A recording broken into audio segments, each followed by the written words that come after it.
กองรีกอาวุธฮัดไข่บรรจุจนสองไซไม่แน่เตอสลัดดมงไข่ดำไปอนุวัตตามนิติวิธีแปะปอนการในการนอมยกเจ้งโดยมันสอบฉบับสำหรับฉลองแดน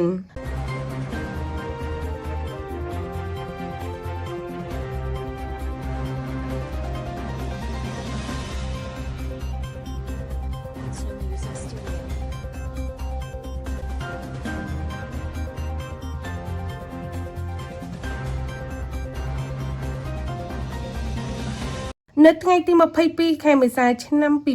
2025ក្រោយពីទទួលបានព័ត៌មានពីប្រជាពលរដ្ឋថាមានរថយន្តតាក់ស៊ីបានដឹកពលករទៅលាក់ទុកនៅព្រៃចំការមួយកន្លែងទើបកម្លាំងមូលដ្ឋានកងរាជអាវុធហត្ថស្រុកម៉ាឡៃដឹកនាំដោយលោកវរៈស្នេហ៍ត្រីតាំងសុកហេងមេបញ្ជាការមូលដ្ឋានកងរាជអាវុធហត្ថស្រុកម៉ាឡៃបានចុះទៅដល់ទីតាំងកាត់ហេនហើយធ្វើការហៅជាម្ចាស់តាក់ស៊ីដឹកពលករឈ្មោះថាណៃប៊ុនធឿនភេទប្រុសអាយុ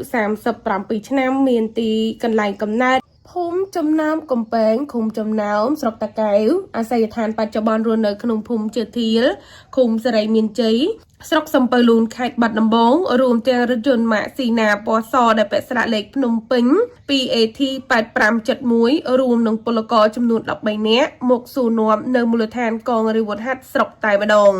លោកវរៈស្នេហ៍ត្រីតាំងសុកហេងមេបញ្ជាការមូលដ្ឋានកងរាជអាវុធហត្ថស្រុកម៉ាឡៃ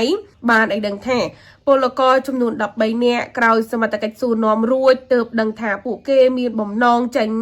ទៅប្រទេសថៃស្របតាមច្រករបៀងដោយខុសច្បាប់បន្ទាប់មកកម្លាំងជំនាញមូលដ្ឋានកងរាជអាវុធហត្ថស្រុកបានធ្វើការណែនាំធ្វើកិច្ចសន្យានិងបានឲ្យពួកគាត់វិលត្រឡប់ទៅគេហដ្ឋានវិញចំណែកឯជនសង្ស័យឈ្មោះថាណៃប៊ុនធឿនបានឆ្លើយសារភាពថាខ្លួនពិតជាបានដឹកពលករទាំងអស់នោះដើម្បីលួចឆ្លងដែនទៅប្រទេសថៃពិតប្រាកដមែន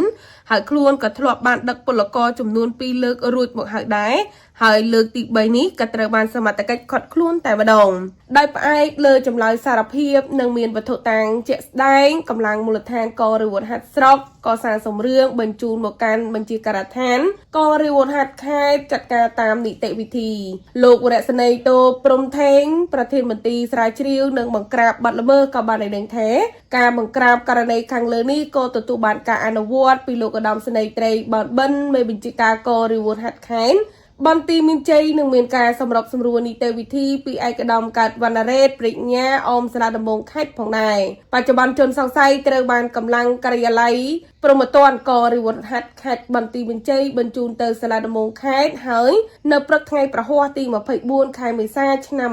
2025នេះដើម្បីអនុវត្តតាមនីតិវិធីផ្សាយដោយគេហទំព័រប្រមាណជាដែន TV News